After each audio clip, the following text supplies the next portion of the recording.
जय माता की मित्रों, नमस्कार। कैसे हैं आप सब लोग? माता रानी की कृपा से सब लोग अच्छे होंगे। मेरा जो YouTube चैनल है न महाशक्ति मंत्र साधना केंद्र, उसमें मैं आपका तहे दिल से हार्दिक स्वागत करता हूं।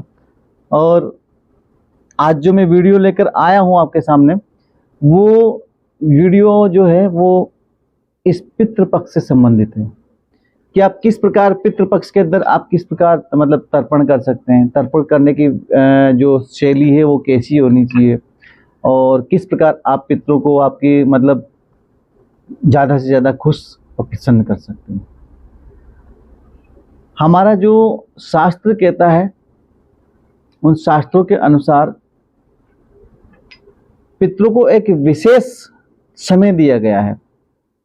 जिस समय पितृ धरती पर होते हैं और उस समय में वो अपने घर पे पहुंचते हैं और अपने घर पे जो रिश्तेदार होते हैं उन रिश्तेदारों से वो उनके लायक जो भी वस्तुएं दान की जाती हैं, खिलाया जाता है, पिलाया जाता है, वो सब कुछ ग्रहण करते हैं। तो सबसे पहले तो आता है कि पितृपक्ष शुरू कब से होता है। पितृपक्ष जो शुरू होता है वो शुरू होता है आपका जो भाद्रपद का जो शुक्ल पक्ष की जो पूर्णिमा आती है, पूर्णिमा से शुरू होता है और इसके बाद खत्म होता है वो आश्विन महीने की कृष्ण पक्ष की जो अमावस्या आती है वहां पर खत्म होता है। तो देखिए, ये जो 16 दिन का पितृपक्ष है, इसके अंदर 16 दिन तक अलग अलग श्राद्ध किए जाते हैं। श्राद्ध करने के लिए कुछ लोग अमावस्या को ही संपूर्ण श्राद्ध करते हैं कि सब जितने भी उनके मतलब पूर्वज जो भी दिवंगत आत्माएं हैं जो आती हैं, उनके लिए सभी के लिए एक दिन का श्राद्ध रख देते हैं अमावस्या को। कुछ लोगों का मानना है कि जिस तिथि को उनके पूर्वज बैकुंठ धाम गमन करते हैं या शरीर त्यागते हैं, उस तिथि के दिन उनका श्राद्ध करते हैं। मतलब उनके लिए मतलब पकवान बनाते हैं, खाना बनाते हैं और दान पुण्य करते हैं, सब कुछ उस दिन करते हैं। तो जिस दिन भी आप श्राद्ध करें, उस दिन का एक विशेष नियम होना चाहिए कि सुबह एक तो घर की गृहिणी जो है वो जल्दी उठे और हो सके तो जेंट्स को भी जल्दी उठना चाहिए। उठने के बाद में घर का अपना स्थान ध्यान नित्य क्रिया से निवृत्त हो जाएं।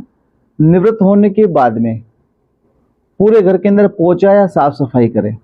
छोटी मोटी ऐसा नहीं कि अब तुम बर्तन बासन उतार के पूरे फेंकने लगो, उनको साफ करने लगो तो पूरा दिन उसी में गुजर जाएगा। ऐसा नहीं करना है। अपने को केवल नॉर्मल पोछा झाड़ू वगैरह अच्छे से लगा लें। हो सके तो जहां आप मतलब खाना बनाएंगे उस किचन को थोड़ा सा धो लें, धुलाई कर लें। गैस को या चूल्हा जो भी है, चूल्हा है तो उसको कच्चे से जो आप उस पर लिपाई पुताई करते हैं वो कर लें। अगर गैस का चूल्हा है तो उसको अच्छे से साफ कर लें। साफ सफाई का विशेष ध्यान रखें उस दिन, जिस दिन आप श्राद्ध पक्ष में जिस तिथि को जिस पितृ का आप भोजन निकाल रहे हैं, श्राद्ध कर रहे हैं उस दिन, या फिर अमावस्या के दिन सबका निकाल रहे हैं, विधि सेम रहेगी, दिन अलग अलग है। जो आप अपने हिसाब से कर सकते हैं। आपके वहां पर जैसी परंपरा है उस परंपरा के आधार पर आप अपना जो पितृ का श्राद्ध है वो निकाल सकते हैं। अब साफ सफाई वगैरह कर ली आपने। साफ सफाई करने के बाद में अच्छे से अच्छा भोजन बनाने की कोशिश करें, क्योंकि ये आप साल में एक बार ही कर रहे हैं, रोज नहीं कर रहे हैं। तो अच्छे से अच्छा भोजन बनाने की कोशिश करें। जहां तक हो सके जिस दिवंगत आत्मा के लिए आप भोजन बना रहे हैं उसको क्या क्या चीजें पसंद थी, उसके पसंद के आधार पर आप चीजें घर के अंदर बना। अगर मान लो उसको खीर बहुत ज्यादा पसंद थी तो आपको खीर बनाना चाहिए। उसको अगर कचौड़ी पसंद थी, कचौड़ी आपको बना लेना चाहिए। नहीं बनती तो बाजार से मंगवा लेना चाहिए। जैसे कि उनको सूजी का हलवा पसंद है या मूंग का हलवा पसंद था, जो भी चीजें पसंद थी वो चीजें कम से कम आपको थोड़ा थोड़ा बना लेना चाहिए। बनाने के बाद में आपको एक स्वच्छ और अच्छे ब्राह्मण को घर पे बुलाना। ब्राह्मण उसके पर्सनल लाइफ में क्या कर रहा है इससे अपने को मतलब नहीं होना चाहिए। बहुत से ब्राह्मण होते हैं जो उनका कुछ दिनचर्या कुछ अलग होती है, किसी का अलग होती है। आपने अपने तन मन से अपना काम कर दिया, इसके बाद में ब्राह्मण क्या करता है क्या नहीं उसकी टेंशन। लेकिन फिर भी थोड़ा सा अच्छा ब्राह्मण देखें, जो अगर गरीब ब्राह्मण हो उसको देखें। ब्राह्मण को आप बुलाएं निमंत्रण देके, और निमंत्रण देके बुलाने के बाद उसके लिए आप दोनों बुलाने के बाद में अच्छे से आसन लगाएं। ये समझें कि आपके घर में जो ब्राह्मण खाना खाने के लिए आया है, उस ब्राह्मण के साथ में उसके शरीर के अंदर आपके पितृ या आपकी जो भी दिवंगत आत्मा का आप श्राद्ध निकाल रहे हैं, वो वहां पर वो खाना खाने के लिए आई है। ऐसा सोचते हुए, ऐसी कल्पना करते हुए उसका अच्छे से आसन लगाएं, आसन पे उठाएं। बिठाने के बाद उसको पानी का कलश और जल का गिलास भर के दें, पानी पीने के लिए दें। पानी पीने के बाद में उनको अपना जो भी खाना वगैरह बनाया है वो अच्छे से खिलाएं। उसके पास में बैठें, उससे बातचीत करें कि आपको क्या चाहिए, क्या नहीं चाहिए, आप क्या क्या खाना पसंद करते हैं, जो भी चीज़ें हैं। और उस ब्राह्मण को अच्छे से दान पुण्य जो आपके सामर्थ्य में है वो दान पुण्य आप कर सकते हैं। पुण्य करिए, दान करिए, जो भी चीज़ें देनी है दक्षिणा के रूप में, कपड़े के रूप में, नारियल के रूप में, गोल्ड, सोना, चांदी, जो भी आप देना चाहें वो आपके ऊपर, जितना आपका सामर्थ्य है वो आप उस ब्राह्मण को दान कीजिए।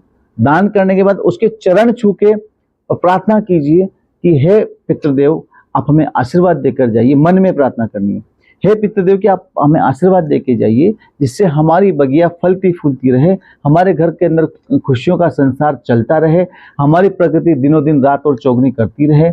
इस टाइप का आशीर्वाद हमें देके जाइए। ये आपको उससे प्रार्थना करनी है। उसके बाद उसको विदा करना है, बाहर तक छोड़ के आना है। ये तो हो गया आपका पितरों का। यदि कोई ब्राह्मण को नहीं बुला रहे हैं तो हमारे शास्त्रों के अंदर कुछ ऐसी बातें हैं जिनके आधार पे आप पितृ श्राद्ध निकाल सकते हैं। पितृ श्राद्ध निकालने के बाद में आप एक जो थाली, आसन आप लगाइए पितरों के लिए। जो भी पितृ का आप श्राद्ध निकाल रहे हैं, ब्राह्मण नहीं है आपके पास में, नहीं मिल रहा है, आप आसन लगाइए। आसन लगाने के बाद ये दिमाग के अंदर या मन के अंदर या आपके दिल के अंदर कल्पना कीजिए कि मेरे पितृदेव यहाँ पर बैठे हुए हैं। पितृदेव बैठे हुए हैं, हम उनको खाना खिला रहे हैं। अब जो भी खाना आपने बनाया है वो आप खाना सामने रख दीजिए। सामने रखने के बाद थाली में अच्छे से सजाइए। सजाने और उसके साथ में एक थाली और रखिए। क्या होता है, कभी कभी हम जब हमारे भी कभी निमंत्रण आता है कहीं खाने का, तो हम भी क्या करते हैं कि किसी मित्र को या दोस्त को लेके चले जाते हैं साथ में कि चलो यार आज हमारे घर पे खाना है और हमारे मित्र ने खाना बनवाया है तो हम साथ साथ खा के आते हैं। इसी प्रकार से पितृ लोग भी क्या करते हैं, वो इनके साथ में कुछ ऐसी आत्माएं होती हैं जो जुड़ी हुई होती हैं, तो वो कभी कभी आ जाती है। आपको एक थाली अलग लगानी चाहिए और एक थाली आपके पितरों के लिए लगानी चाहिए।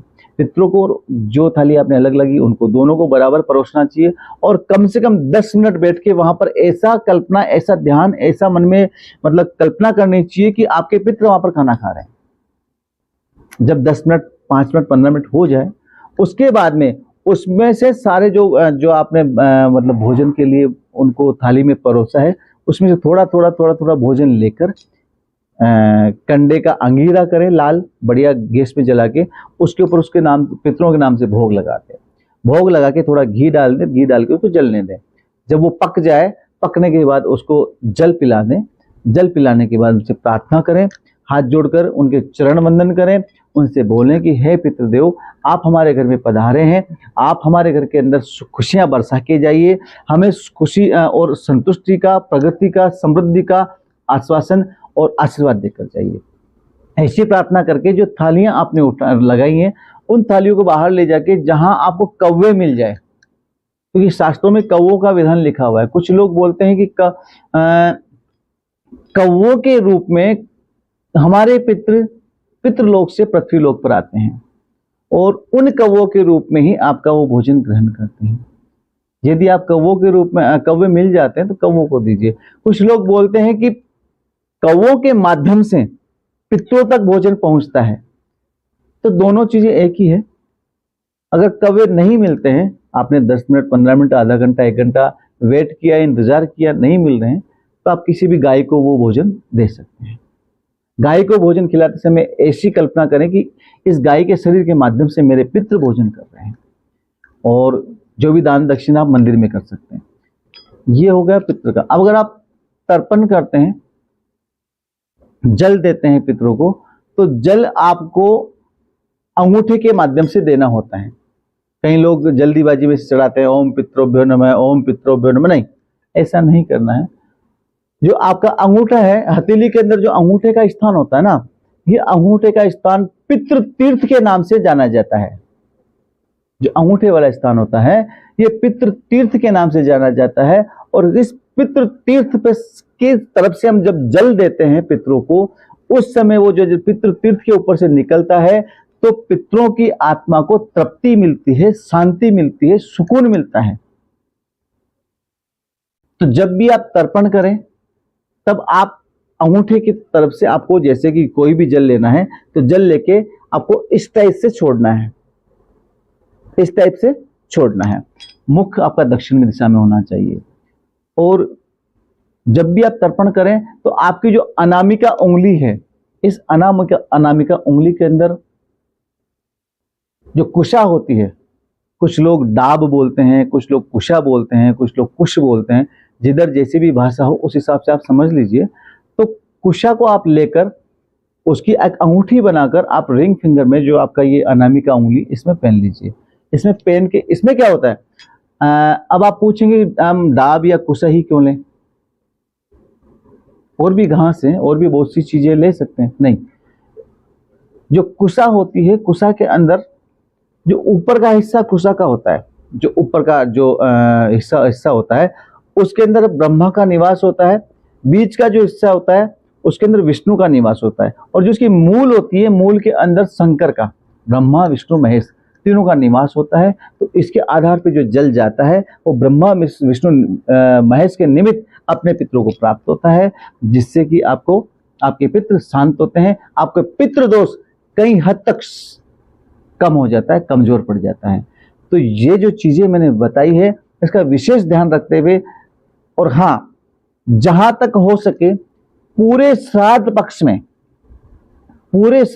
में ब्रह्मचर्य का पालन जरूर करें। ये जो मैंने चीजें बताई है इनका आप विशेष एक एक करके ध्यान देंगे तो माता रानी और परमात्मा चाहेगी तो आपका पूरा साल इतना अच्छा गुजरेगा कि आप खुद समझ नहीं पाओगे कि मतलब कितना अच्छा आपका समय गुजर रहा है। आपको कभी किसी समस्याओं का सामना नहीं करना पड़ेगा। आपके बनते काम कभी बिगड़ेंगे नहीं, आपके अच्छे से अच्छे काम बनने लग जाएंगे। और जब पितृ खुश होते हैं तो सारा घर संसार खुशियों से महकने लगता है। तो आज बस इतना ही। आगे फिर मैं एक नई वीडियो लेके उपस्थित होता हूँ। तब तक के लिए जय माता की, जय गुरुदेव।